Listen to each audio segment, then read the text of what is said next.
Hey, outside!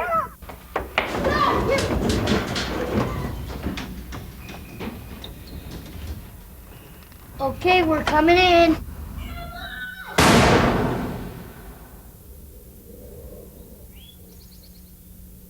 Ask your neighbor, is there a gun where your children play?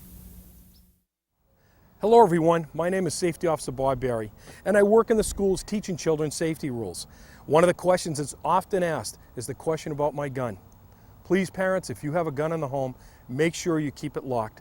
This story that you're about to hear is a tragic story which could have been prevented.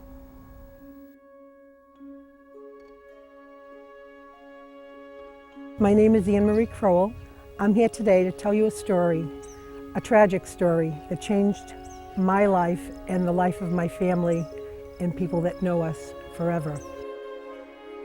On Christmas Eve, my son Brian, 12 years old, spent the day with his friend and his sister doing last-minute Christmas shopping and doing exciting things that 12-year-old children do in preparation for Christmas.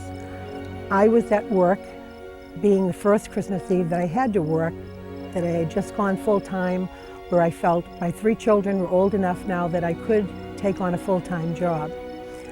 I was expected to get out of work at 4 o'clock that day and had prepared all night for a Christmas Eve tradition that is held at our home every year with 35 friends and family members at our home.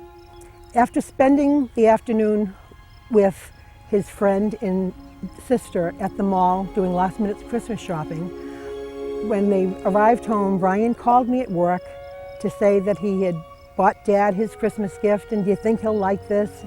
And is it okay that I go over to my friend's house to play for the afternoon until you get home from work? I said, sure, but do me a favor, Brian, just check the dishwasher, see if it's clean. He said, Mom, it's already going. That was the type of kid Brian was.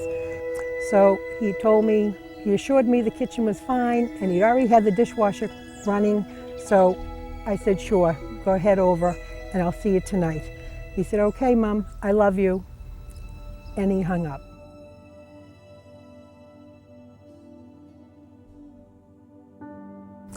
About 3:45 that afternoon, as he was at his friend's house, his sister Diana decided I better call Brian, tell him to come home because Mom's coming home and we're going to be having company tonight. So Brian, in talking to his sister, was in his friend's mom's bedroom because that was the closest phone in that home. And he said, okay, I'll be right home. As he was hanging up the phone, his friend had remembered that he hadn't showed Brian the gun that he had recently found in his mom's room. His friend decided, I have to show Brian the gun I found. And he opened the gun, he emptied the bullets, and he thought the gun was empty.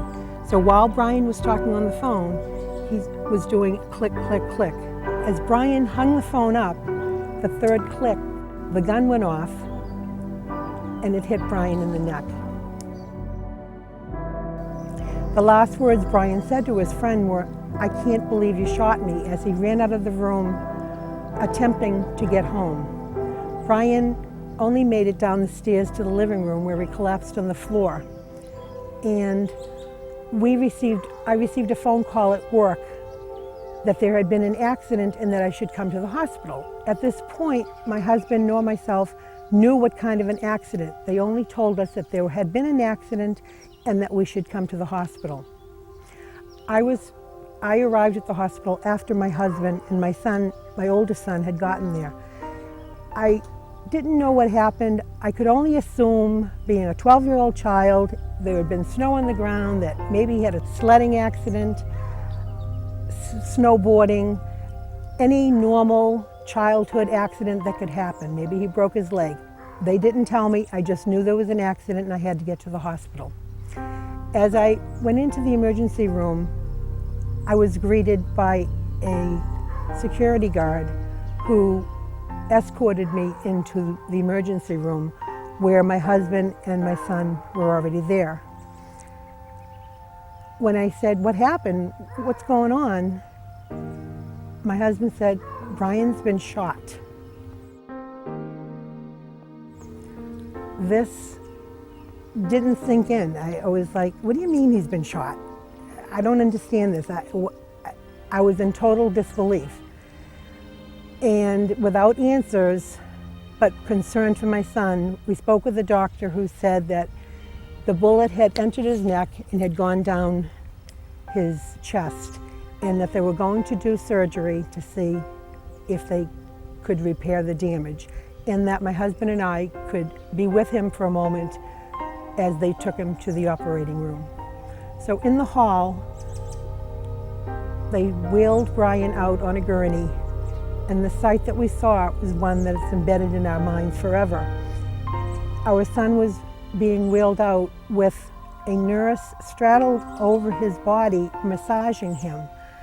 We didn't know, we're not doctors, we don't know the procedures, but we knew this is something that isn't good. This is not a good situation at all.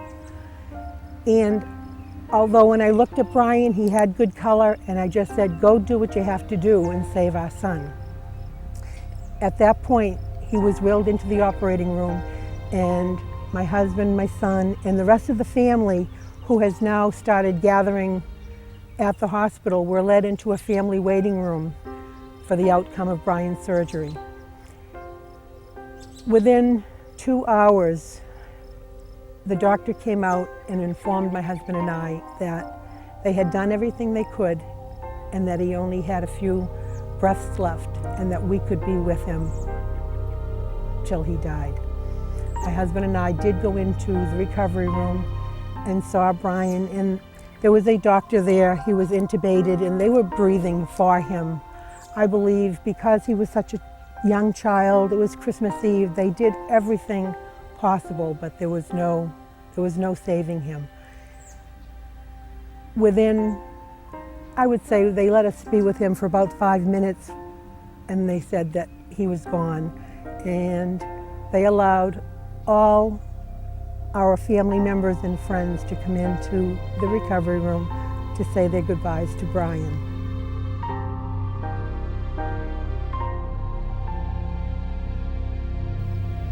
He was always the one, "You okay, Mom? Everything okay, Mom?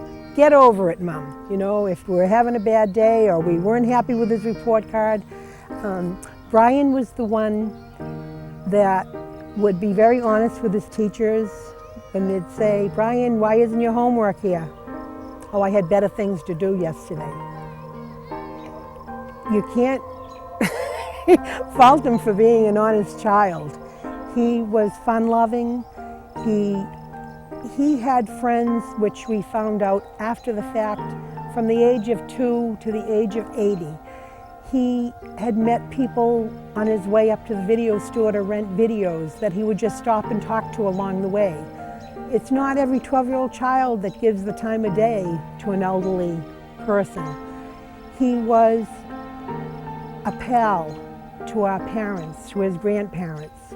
He was the person who cut the grass and, you know, took the trash out for my father who, you know, wasn't able at the time. Brian was an avid BMX bike racer and a skateboarder, a rollerblader, anything with wheels, that was Brian. He was on the go. He was my comedian of the family. He always was concerned with, "Are you feeling okay, Mom?" There's so many things that you take for granted growing up. I hear parents all the time say, "Oh, the kids are driving me crazy." I would give anything for Brian to be here driving me crazy right now.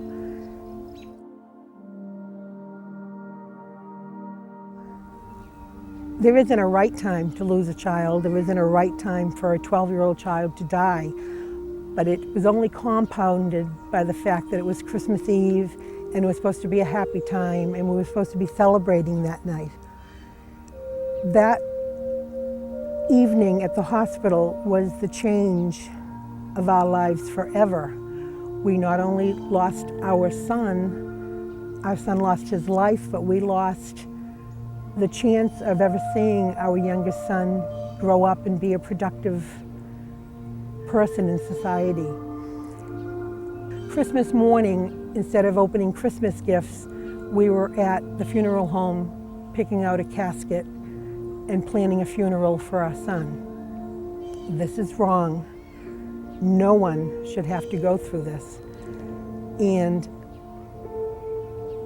we got through it with the support of all our family and friends, but it was such a horrific, heart-wrenching thing to have to deal with. But somehow we managed and we got through. After the funeral and, a few days had passed, I had been in contact with the police department. I needed to know answers. I needed to know what happened that day. How did this happen? We are not a gun owner. We live in a nice section of town. It just didn't make a lot of sense to me. And the boy's mother did call me and told me how this gun came to be in her home. She had an abusive husband she was being divorced from and felt that she needed a gun for her own protection and her son's. So at that time she acquired this gun, which was legal, registered, there was nothing illegal about it. And she had the gun, she got the divorce, the ex-husband moved to Florida. The danger went away, but the gun still remained in the home. And she had this gun in between her mattresses. And prior to this, her son was helping her flip the mattress, doing some chores with his mom when he saw the gun. She knew he saw it, and that's when she said, "This is a very dangerous thing. This is why I had the gun. Please promise me you won't touch it." You're talking about a 14-year-old curious child, and you're saying, please don't touch the gun. Being curious is a natural thing for children. I want everyone to think about when they were a child. Did you go through your parents' room? Did you check what was in their drawers, their closets when they weren't home? I don't know if you can say yes. I know I can say yes. I know for a fact, because I was told, that Brian spent part of Christmas Eve morning and afternoon unwrapping and wrapping all of his gifts that were under the tree. But what Brian found under the tree were the new sneakers, the new pants, the underwear, things that I didn't care if he opened and found out. They were the things that he needed and wanted, but those weren't the special things that he wanted. Brian, now we're talking a while back, 1997, he wanted a VCR for his bedroom to go with his TV. Well, he got that VCR. I got it for him, but that was locked in my trunk of my car so that it always remained with me. It was not accessible to him.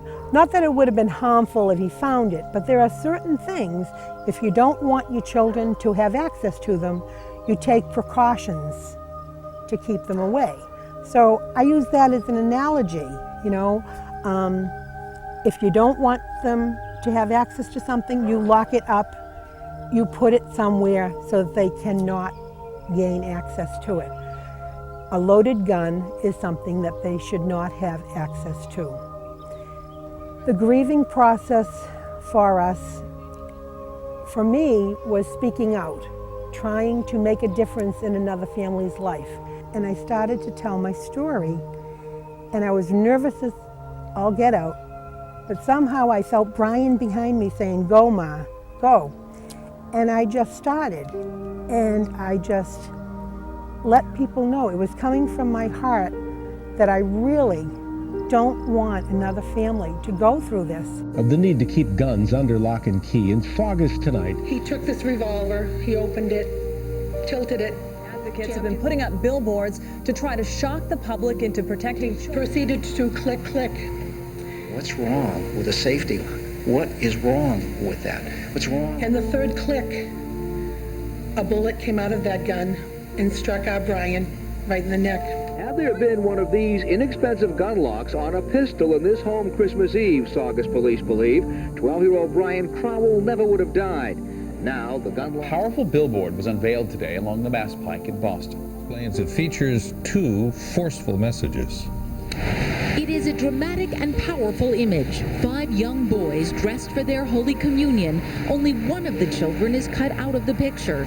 The empty hole is a silhouette of 12-year-old Brian Crowell, shot and killed on Christmas Eve 1997 with a neighbor's unlocked and loaded handgun. The first panel says, "Bullets leave holes." The second panel is a photo of young boys, but one of the boys is missing.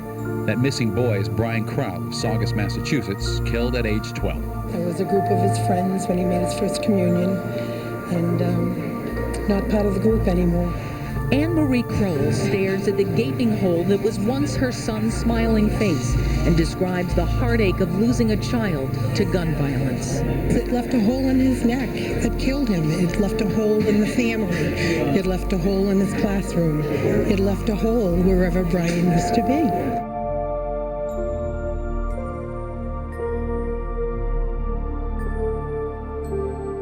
The town that we live in has a Christmas parade that always went by our house. And it was like the culmination of the night every year. Brian and all the kids would look forward to Santa Claus coming by the house, because then it was time to get ready for bed and Santa Claus is coming. So this first year after Brian died, I felt I had to give Brian a gift. So I ordered a dozen balloons that I was going to send off to Brian as Santa Claus came around the corner to go by our house. So again, the family had gathered and we went outside around 10 o'clock when the parade comes by, and the lights and the fire engines and everything, and it was happy and sad. And as Santa Claus came around the corner, I set off the balloons to Brian, and Santa Claus stopped in front of my home and motioned for me to come over, and he gave me a dozen roses. And I just couldn't believe that here it is a year later and people still remember. Well, this tradition has gone on now for 7 years, and each year as Santa Claus comes around the corner, we all set off balloons to Brian, and Santa Claus has stopped. And starting with the second year, I got 2 roses. And the third year, I got 3 roses. And they just don't forget. And it makes us feel close to Brian at this time, and yet so lucky to have the support of our friends, family, community. My husband and I have stayed strong. We've leaned on each other. My good day was his bad day, and vice versa. His way of dealing with Brian's loss is that Brian has the most pristine gravesite in our cemetery. He had a water tank installed in his truck so that he could go down and water his flowers because there was no water spigot accessible to the gravesite. He has the greenest grass, the prettiest flowers. We put so much into the picking out of his gravestone. We personalized it with his picture, a rose that he had drawn in school and given copies of to all his friends. You know, he feels that he does it with love to attend to his grave because that is the only thing now that he can do for his youngest child. It's all so wrong and all so preventable. My biggest mission, I think, is trying to reach parents and gun owners that they have to be responsible. We're not saying you shouldn't own a gun. That is your right. That's your, if you choose to, that's your choice, that's fine. But if you choose to own a gun, you must do so responsibly. So I guess what I want to do is bring it in the forefront, make it a topic of conversation with your friends, with your children's friends. You don't know the statistics, 40% of homes have guns. Half of those guns are loaded and unlocked. In bringing up your children, you expect to have the broken arm or the broken leg or the sprained ankle or, cuts and bruises, and you expect that. It's all part of growing up. But then the unthinkable happens, and you read about it, you hear about it on the news, and oh, isn't that a shame? And that'll never happen to me. I consider our family to be your average American family, the house, the cat, 3 children, you go to school, hopefully college, and we're just everyday working people, and it happened to us, It was something that you read about and you say, that's a shame, but it will never happen to us. It can happen to you. It did happen to us. It did happen to me. The reason I do what I do in speaking to people, trying to get the message out, is so that you hear what I'm saying. I don't want you to feel sorry for me for my loss. I appreciate that. I have the support of family and friends, but I really want you to hear what I'm saying and begin asking now when you send your child to play. You want to ask, is there a gun in the home? How is it stored? Am I happy with that? Am I comfortable with that? Otherwise, invite that person's friend to your home to play if you feel you have the safe home. And if you are embarrassed, if you feel this is too hot an issue, I can't ask that question, then I ask of you, close your eyes and imagine life without your child.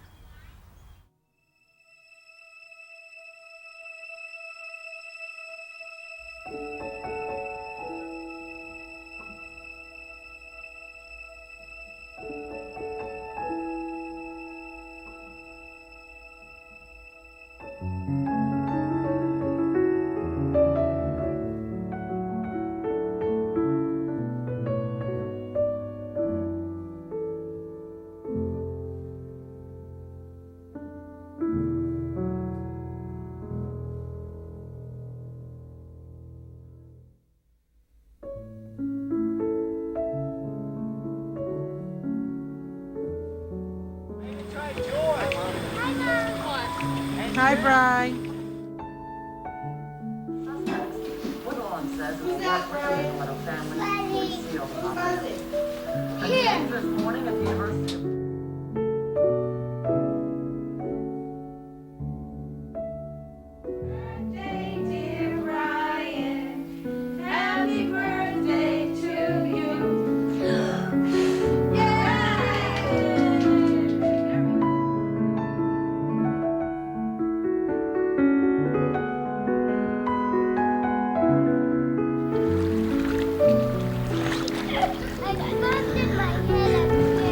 Bumped your head again?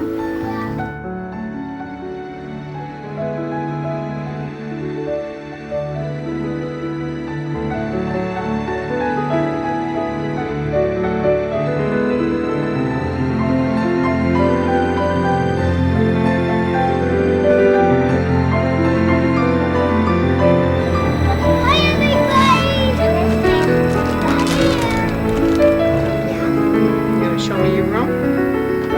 Okay, show me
Your neighbors are nice, huh?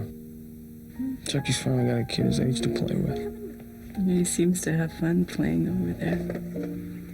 Kind of like it, too.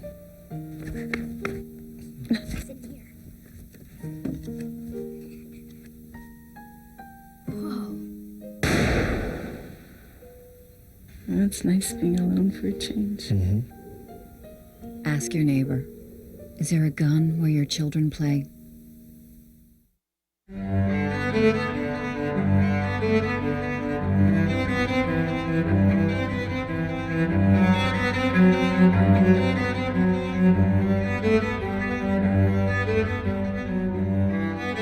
Thank you.